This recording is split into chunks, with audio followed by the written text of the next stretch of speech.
Hi everybody, it's Mr. E from Art with Mr. E, and we're going to do a drawing today with a twist. Now, the subject of our drawing is going to be something that a lot of you see if you're going outside and playing in your yard in the springtime. Do you have any guesses? It's small. Your parents think it's a weed. And it is yellow. Have any guesses? Did you guess dandelion? Yep, today we're going to be drawing dandelions. Artists often draw what they know and what they see. So I thought this would be great because if you go outside in the springtime, you're probably going to see some dandelions growing.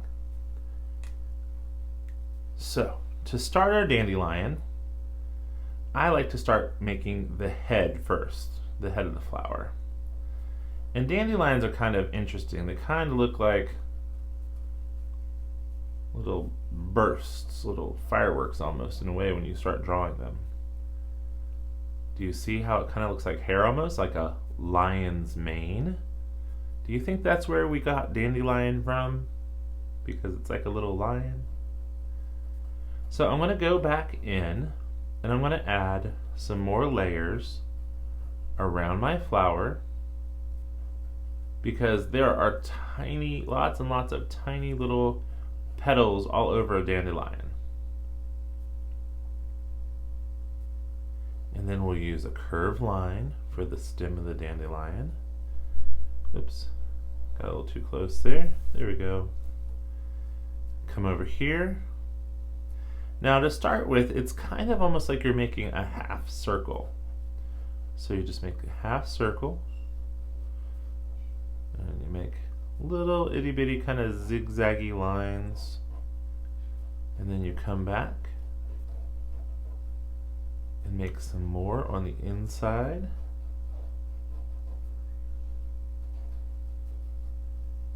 Now this is the way I'm drawing it. There are other ways that you could do it. So if you have a different way that you want to try to make a dandelion, by all means, please do it. So we draw one line, two lines, and make another one coming up. Now this one is going to go behind that flower. Do you remember what that word is called? It's a special art word that we use a lot. Did you say overlapping? That's what it is. This flower is overlapping this one. That means that it's going in front of or behind, and you don't see all of it. We know that it doesn't disappear, it just went behind. I'm going to draw one more flower. It's going to go behind this one and behind this one.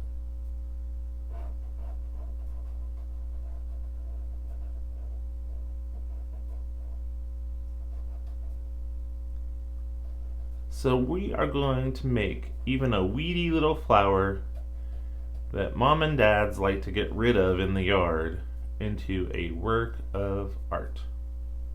Now I'm going to come back in and I'm going to add the leaf.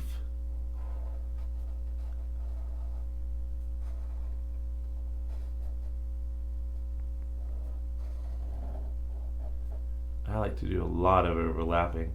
When we overlap, our pictures tend to look a little bit more realistic. And it's cool to make our pictures look real, isn't it? So that one's going to go behind here. I'm going to have one come out here. And then I'm going to draw some grassy marks because you can't have dandelions without some grass because that's where they like to grow.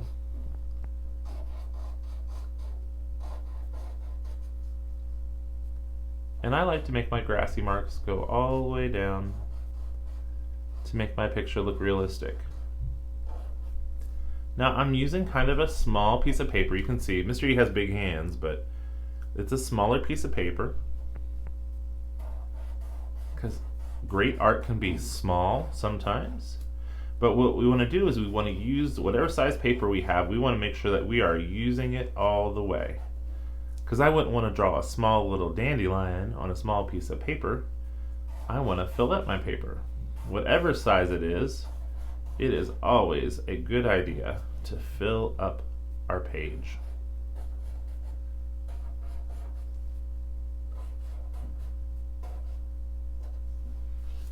So there are my dandelions growing in my yard. Now, here is the twist. You can use plant material sometimes to add color to your picture. Did you know that? That's how they used to make paint, was they would get plants or other minerals and they would create the paint color using it.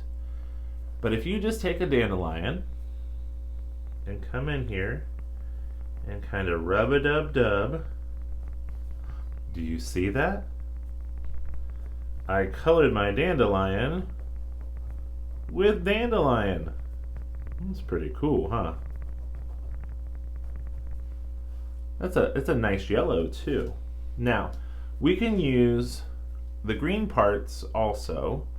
You can use grass or leaves or whatever to add color to your picture. It doesn't always come out as nicely. It just depends on the plant that you're using. You definitely don't want to use poison ivy. But sometimes you gotta kind of rub it for a little bit because you gotta break down those plant cells to get the color. See? Now, I would not make an entire picture probably this way because it would be kind of hard. It's hard to stay inside the lines. But I do like the idea that we've got some natural materials that we're using to color our picture. So if you're wanting to try this, please do, especially that yellow turns out so nice. But then you can use crayons, markers, or oil pastels to finish your picture off. I've got some oil pastels. And if you're wanting to try oil pastels, I have seen some at Dollar General for a very good price. But they also have them at Walmart and other places. But Dollar General has really added a lot of craft supplies, so you can use oil pastels from there.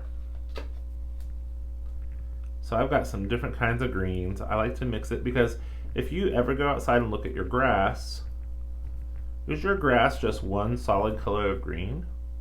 Nope. There's light spots, there's dark spots, there's all kinds of greens that we see in our grass.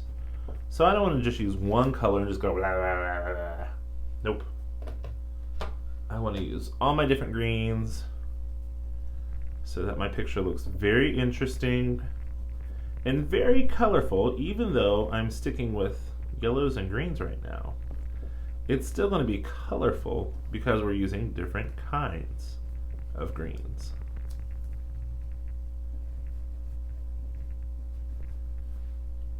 All right. I'm going to come down here. Now, oil pastels are awesome. You can blend the colors. They always look very cool and bright.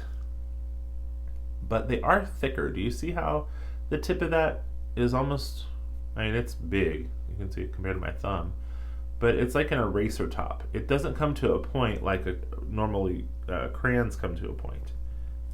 So you got to use the edge and be careful.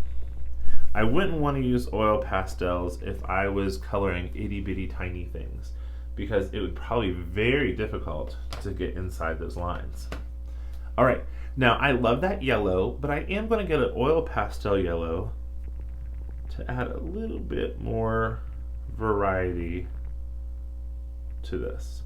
So what I'm going to do is I'm going to almost make a pattern. See, I went oil pastel, dandelion, oil pastel, dandelion. That awesome?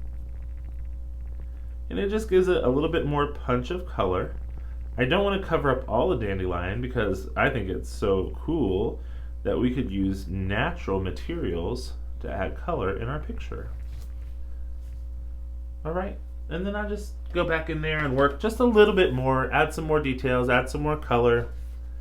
This isn't quite finished yet, but you get the idea, right? You can make something look very realistic and even use that item to add color. Oh, he isn't ready for a vase anymore though, is he? Looks a little bit done for. Thank you, Mr. Dandelion, for adding some color to our picture. You will live on that way, huh? But you could try other things too. You could try clovers, you can try grass, you can try leaves to add color to your picture. And it's kind of a fun, sciencey way to do art. All right? I would love to see your dandelion pictures as well. You could even take your paper out and draw in your yard. Just crawl up there in the grass and get close up to a dandelion and draw its picture. I'm sure it will pose beautifully for you. All right, friends, have a great day. Have fun making some art, and if you get a chance, show me. I love to see your artwork. All right, bye-bye now. Bye-bye.